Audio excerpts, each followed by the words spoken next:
Hey everybody, welcome. I am so sorry that Monday just completely escaped from me. And I would have posted this yesterday, but I just didn't. I just didn't. So anyway, we're gonna take a look at what's going on in Unit 3. Yes, Unit 3. I lost my numbers there for a second. Including how to accomplish this week's writing activity. So let me go ahead and open this and turn on the student view so it looks familiar to you. I am kind of multitasking here today. Anyway, we are entering week 3. And so just to kind of overview, remember that everything in the unit is kind of provided in the order that you should attack it. So always start with the overview and kind of take a look at what's on tap. This week, we are focusing on some key concepts for writing, including thesis statements, which are going to become integral to your writing life as you go through college, and also thoughts about plagiarism. An unpleasant topic, but a super important one. One of the big things about plagiarism is that I think a lot of people end up doing it kind of by accident or by panic, and not because they want to cheat on an assignment. One of the big ways to help prevent accidental plagiarism is to learn how to properly cite your sources. And so that's where we're focusing on. There's going to be some information about plagiarism and the negative aspects of that, but learning to cite your sources properly is going to help you avoid any accidental problems. Now, when it comes to the temptation to plagiarize something, my main piece of advice to you is to reach out to your instructor if you are ever struggling with an assignment and ask for help on it. That's the number one way to prevent that kind of like accidental panic at the last minute. Try to find a source plagiarism. So anyway, that's what we're focusing on this week. For the readings, of course, you have some information from the textbook, Writing Guide with Handbook, chapters 13 and 14, where we are focusing on the research process and bibliographies. You're going to be using a lot of bibliographies as you go through college. Sometimes we will be doing just a list of sources. In APA, we call that the references list, and we've actually already seen an example of that. You may also be asked from time to time to do what is called an annotated bibliography, where you read sources and then you basically summarize and evaluate them, and share that information back with your instructors. So helpful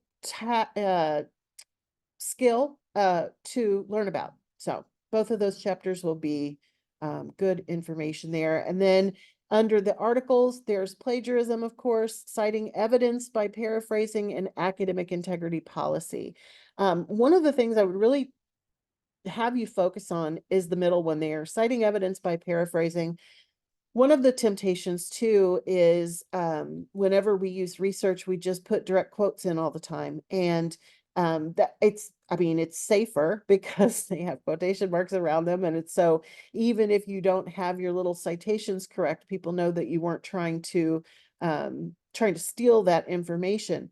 But when we are processing research, it is important that we include information that we have fully processed and put in our own words and still provide proper citation. So that is a key skill that you're going to need. And so I would pay special attention to that.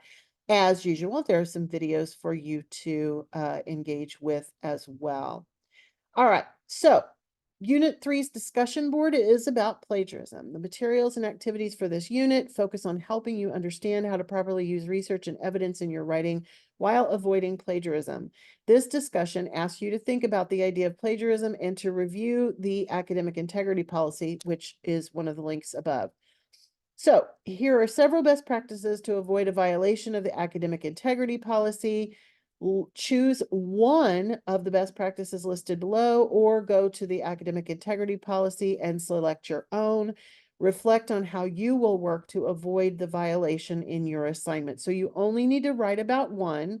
So I would write a fully developed paragraph, 7 sentences, 7 to 9 sentences, something like that, but focus just on one and then elaborate on the thoughts and the information. As usual, you should post your own response by Wednesday night, and then you will have until the following Sunday to respond to at least 2 of your classmates.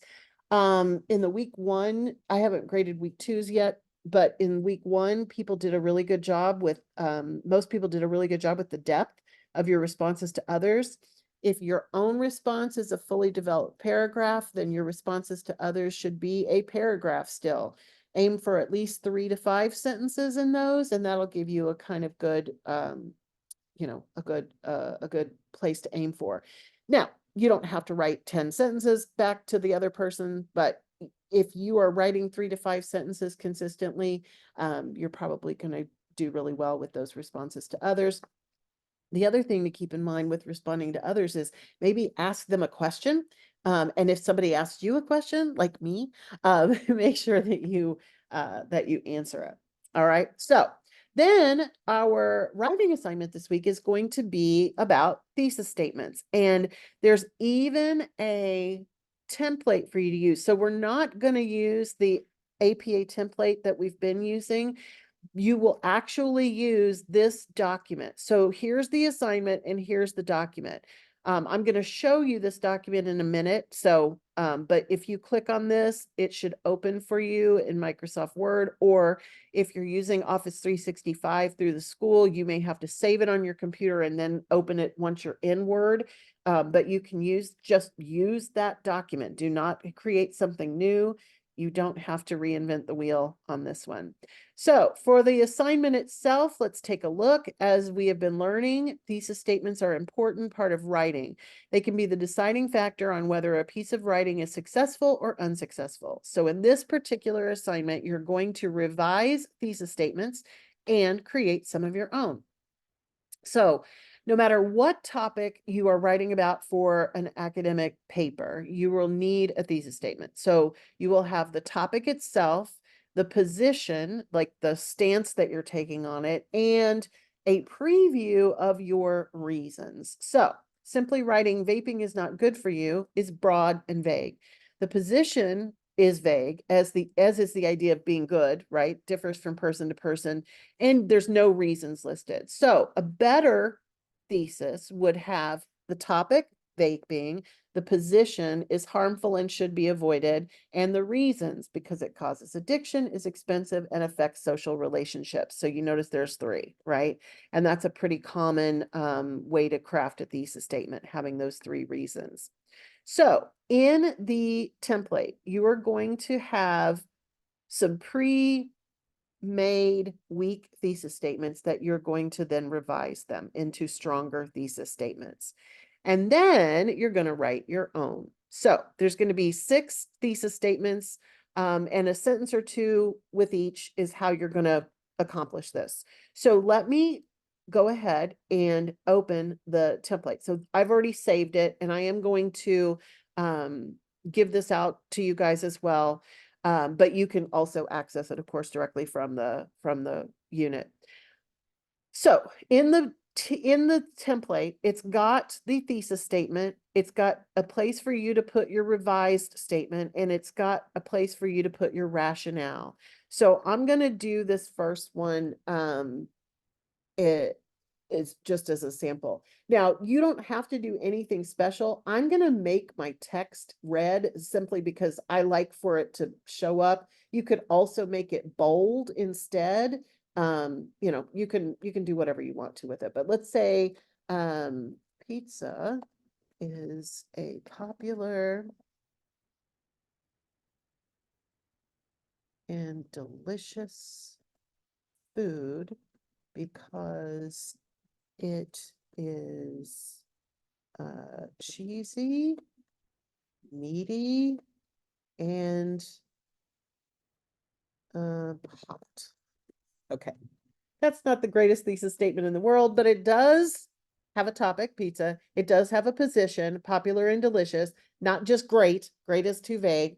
And it has 3 reasons: cheese, meat, and temperature. Okay. So in my rationale for revision, liking, oops, I'm going to make this red too, just again, so you guys can see it. Liking pizza is a value judgment. So it can't really be argued 100%, but you can show your own reasons for liking something. Okay, so just a quick couple of sentences on the rationale. You're going to do the same thing with I Believe Censorship is Wrong. The Cat in the Hat is a children's book written by Dr. Seuss. And then in part 2, you're going to create your own thesis statements about vacations and social media and censorship. And then same thing, you're going to write the one sentence, and then after that, you'll have an opportunity to talk about what makes it a strong thesis. So in this case, does it have a topic? Does it have a position? And have I stated the reasons? Okay. So that's it. That's what you do. Once you've finished it, you're going to save the document and you're going to upload it to the assignment. So let me remind you again how we do that. Let's go back to it and click on the main link. We're going to go to upload files and we're going to browse the local files. Let's see, where did I put that? This one. Okay. We're gonna submit. There you go. All done. And you'll notice it looks just like the template when it stops loading,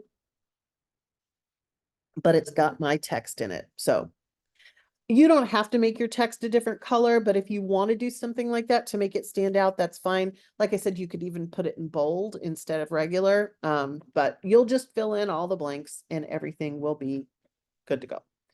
All right, that's it for this week. If you have any questions, don't hesitate to reach out. Also, don't forget that Wednesday evening at 7 p.m. Eastern, there's another workshop. And if you're not able to attend, I will send out the recording of that after the fact. But if you can go, please do. Those are very helpful. And I'm sure that the people who run them will love to hear from you and get questions. So everybody take care and have a great rest of your week.